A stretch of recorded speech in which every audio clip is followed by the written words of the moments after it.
He goes by T-REV, so we'll call him that as well, and he joins us now. Thank you very much for coming with your splendid YOLO hat on. You only live once. I count my blessings for the days when I was down and losing faith. They made me patient.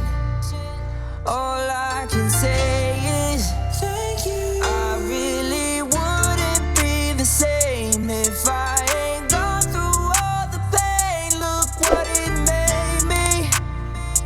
All I can say is thank you. June asked, we know family and friends are still grieving. Thank you, June, by the way. We know family and friends are still grieving. Despite this, some YouTube creators have pulled Brent's name into the Kohberger case with no evidence or care for those who loved him. Is any legal action being pursued for pain and suffering against those false claims? It's a lot harder than you think it is to sue people over something like that. As far as I know, no, the family's not out to sue anybody. They don't even want to talk to the press. They don't want anything to do with this shit. They want to sit and heal, leave them alone. But as far as suing people goes, it just doesn't work that way. Most attorneys won't even take your case if it's for slander or defamation of character, because it's such a hard thing to prove. And you have to be able to prove that you suffer from mental illness because of it, or you lost your job, or your neighbors kicked your ass because of it, something like that. Most attorneys won't even call you back when it comes to that. So unfortunately, it's not really on the table. And to be honest, they're not interested in something like that, because all it's going to do is bring more pain to them. You know, like they're just trying to heal and mourn and just be out of the goddamn spotlight, you know? Correct me if I'm wrong, but I don't even think some of the Idaho 4 victims' families are speaking out either. And those are the ones that are really in the spotlight, and their families aren't even speaking out. Correct me if I'm wrong, though. I may be wrong about that. You're right, because we raised about almost $3,000 now for Xander Kernodle, and her dad's quiet and her sister's quiet. They're not speaking. They're grieving in a different way than everybody grieves differently. Privately, as they should be allowed to do. Exactly, privately. And I respect that. Some people are like, why are they quiet? They don't owe you anything. They owe you zero. Right. So don't feel entitled, and don't think that they owe you anything.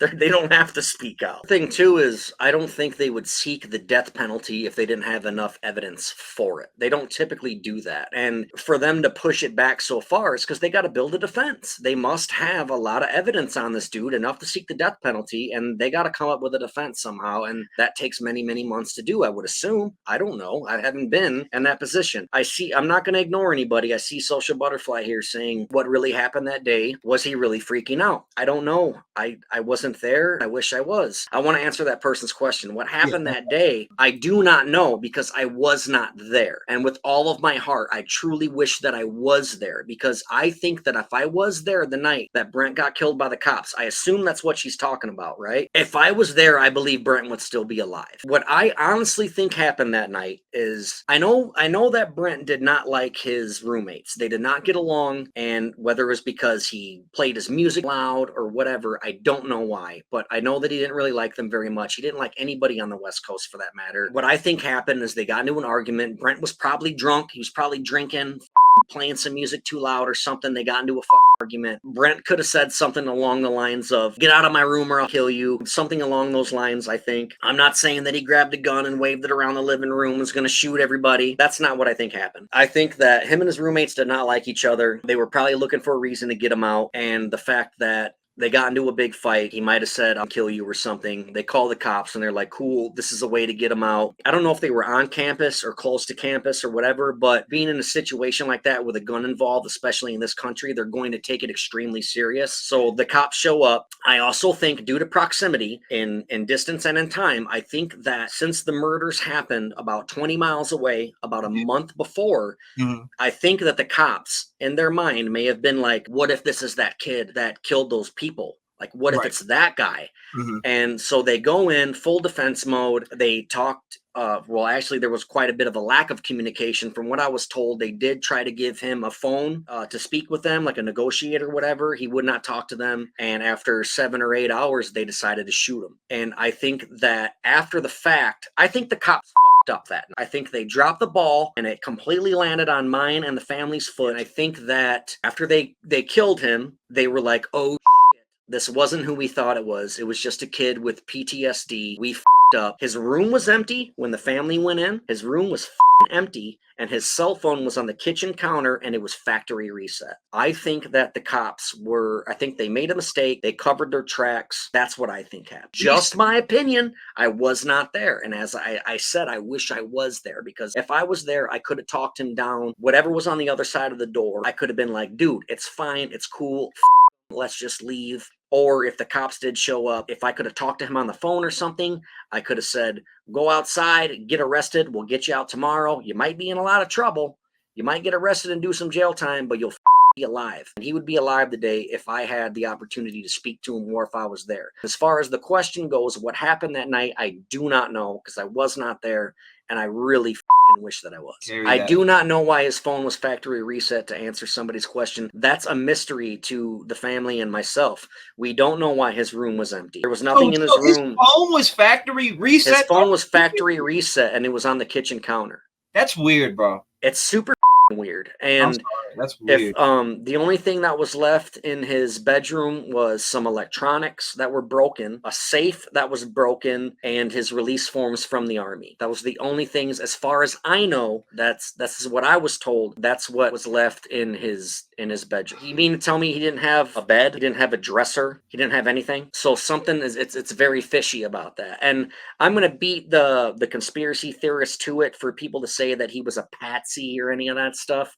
Brent was in the army. He served his 4 years. He got an injury. He got a Purple Heart. He got out. He wasn't a patsy. He didn't work for the FBI or the CIA. There's no reason for him to be a patsy. I believe that the cops up. And this happens. Cops make mistakes. Cops are just women and men just like us. They have jobs to do. Everywhere you've ever worked, there are good performers and there are bad performers. And unfortunately, this happens in our system as well. There are good guys and bad guys. And I think they up and they're like, oh shit. And I think that they kind of covered it up. And if you want to say that I'm a conspiracy theorist for that, I think that is way more believable than all the other conspiracy theories that are being thrown out there about Brent Kopackas. So just, that I'm sorry, but and this is not, it's weird on their part, on the police side. Like, I mean, a factory reset phones. Exactly. Why? Yeah. And did you know this? I was actually contacted by the police the night that he was killed by them. Did you know that? No, I didn't. So I was at work, and I worked at General Mills at the time, and I worked from 6 p.m. until 6 a.m. That was my schedule. And it was around midnight that my phone kept ringing about 4, 5, 6 times in a row. And I kept sending it to voicemail because I'm like, who the f is this? I'm at work. Around midnight, they called me, and I finally answered because I figured whoever the hell is calling me, it must be important. So I answered, and it was a woman, and she basically asked me, do I know Brent Kopackas? And I said, yeah, why? What's going on? And she said, she did not use the word barricade, by the way. She said, he's in his bedroom and he won't come out. He got into an argument with his roommates. He's in his bedroom and he won't come out. And she did let me know that she was a police officer. I don't know if she used the word detective or whatever. I said, like, is he okay? And she said, yeah, he's fine, but he won't come out of his room. Then she asked me if he was in the army. I said, yeah, a long time ago. She asked if he owned a gun, and I said, this is America. Pretty much all of us have guns. I'm pretty sure he has a gun, yeah, for protection. And then she asked if he was violent or if he would hurt anybody, and I said, no. And in fact, like, Brent was not a tough guy. He wasn't a meathead. He wasn't the type of dude that would get in fights. He wasn't a jerk off like that. And I told this lady, I'm like, there's no way he's not out there like to hurt anybody. If he does own a gun, it's simply for protection, and he's not going to hurt anybody. Like, why? What's going on? And then she just said he wouldn't come out of his room. And then she asked me, she's like, if this develops, if I have any more questions for you, can I call you back? And I'm like, yeah, absolutely. Never got a phone call back. I got off. I immediately texted Brent.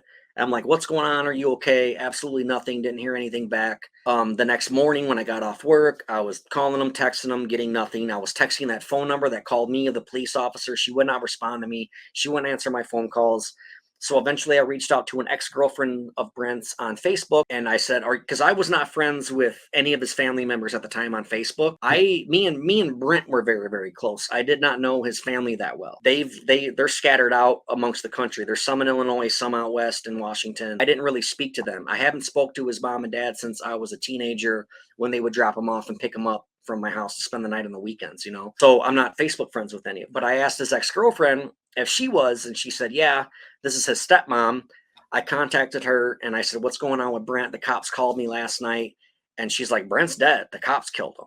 I called her on the Facebook Messenger thing, and she basically told me that there was a standoff and they shot him and killed him. And she was pretty upset. She was pissed off kind of that they called me. She's like, I don't know why the hell they called you. We're his parents. Why didn't they call us? And I don't know why they called me either. I don't even know how they got your number.